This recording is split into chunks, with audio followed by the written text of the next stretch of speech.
welcome to Connect to Florida. In today's video, we're going to be talking about the 5 reasons you should not live on Marco Island.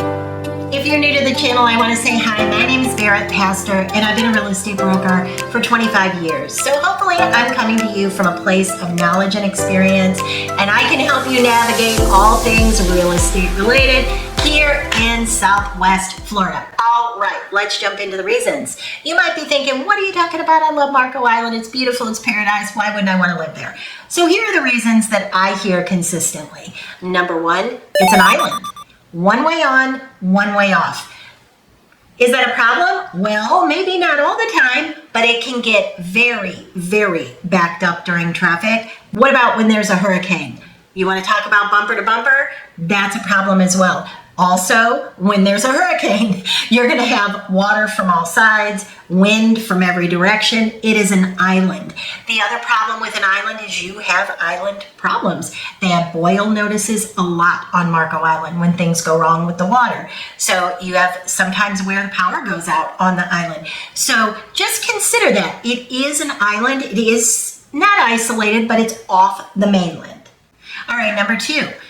There is not a lot in terms of medical facilities. There is a fire department, there is an urgent care. But if you need to go to the hospital or you need to see a doctor, of course you can go to the urgent care, and there are sporadic little doctor's offices here and there. But if you have a specialty or you want to have a lot of choices in terms of your medical care, you're going to have to cross the Jolly Bridge and head on over to Naples. And again, you're dealing with the traffic and all of the things that relate to going back and forth to the island. So for some people, if you have physical therapy a lot, or if you have other types of treatment, you may not like the fact that you have to go that distance, which is about, depending on where you live on the island, I would say anticipate a minimum of 20 minutes, and that would be flying. That would be just getting to NCH, Naples Hospital. So keep that in mind. There are not a lot of medical facilities on Marco Island if you need them. All right, number 3, and this could be a good or a bad, but the beaches. So there's really, I would say, 3 main beaches on Marco Island. You have what's called South Beach, not to be confused with the South Beach over in Miami, but there's one called South Beach, which is on the south end of the island.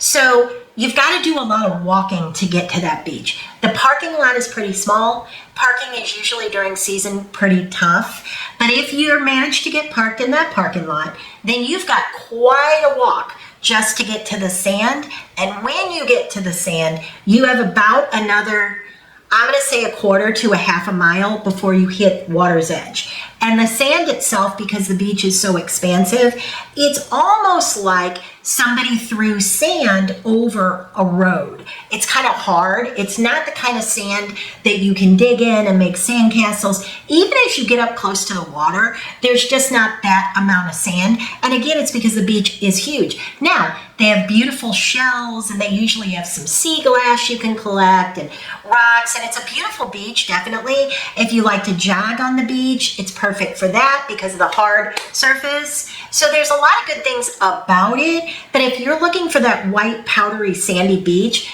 it's really not there. So there's that beach, and then you have Residence Beach, which is wonderful. That is what it indicates. It's for the residents of Marco Island. It's very inexpensive to join. At the filming of this video, I want to say it's $150 for the entire year. They have private parking. So if you're off the island, if you don't live on the island, you can't go park there. There is not a lot of parking, but it's usually not full. And that is a lovely beach. It's not a huge beach, but it's a lovely beach. I think that's the best benefit to living on Marco Island. And then they have Tiger Tail, which again, that's going to be on the north end of the island. That's a fun beach for kids. If you have a little one that really likes sort of the tide pool and they're a little scared of the Gulf of Mexico. So again, when you park, you have quite a bit of a walk. So if you're a person that doesn't want to walk a half a mile or a mile to the water, then that may not be for you. Even if you're a person that walks all the time in the Florida heat, that may not be what you want to do. Now, Tiger Tail I love because of that tide pool, but it can get muddy And what most people do is they cross the tide pool, and you can cross. I'm only 5'4", so you can cross that, but you're going to get into the water. So think about this. The water generally will hit me. The depth of that water is it'll hit me a little above my waist, but you're carrying what? Coolers, beach chairs. At any given time on Tiger Tail, you will see this line of people crossing the tide pool to get to the sand, to walk through the mangroves, to get to the Gulf of Mexico. And then it's like you've entered paradise. So it's definitely worth the walk through it. But for little ones, you know, I brought my grandkids to that beach, and my 2 grandkids, they were not having it. They were scared. The water was over their head. They did not enjoy it at all. They wanted to stay on the tide pool side and play in the sand and get in the little water that's this deep. So there's a good and a bad with it, but it's just, again, something you really should know. All right, number 4. In the off season, the restaurants really tend to close down. There are not a lot of restaurants that have the capacity to stay open year-round on Marco Island. There's a very small handful that do, but for the most part, during the off-season, which is going to be basically the summer months, those are going to be empty. And on the island, you can tend to feel like you're the only one there. There's not a whole lot of shopping. So during season, it's busy and bustling. And if you think about it, restaurants really have trouble because they probably can't figure out how to gauge their staffing when you've got so many people leaving in the off season. All right, and then the last one is flood insurance. You know, if you watch my videos, if you watch the news, you know what's happened with flood insurance premiums here in Southwest Florida. So again, it's an island.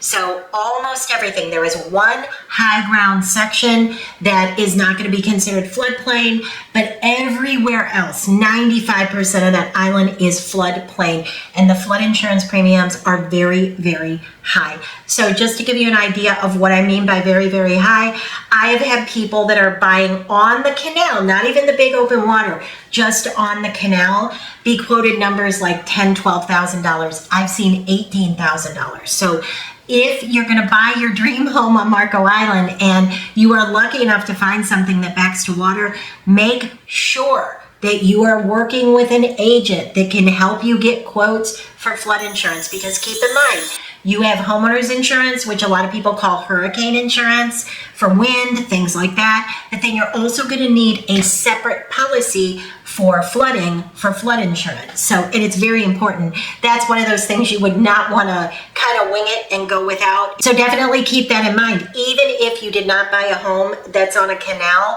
you still have to factor in flood insurance. Even if you're buying a condo on the 2nd, 3rd, 4th floor, you still have to consider flood insurance, because the building itself is going to be sitting on a floodplain. So keep that in mind. That's really, really important. So those are the 5 things that you should know and be aware of if you're considering buying on Marco Island. And as always with these videos, I am not telling you not to buy on Marco Island. I think Marco Island is beautiful. It has so many good things about it. It's a throwback island. It's safe. It's gorgeous. Very, very low crime on that island. Absolutely picturesque and beautiful. But there are some things that you should be aware of.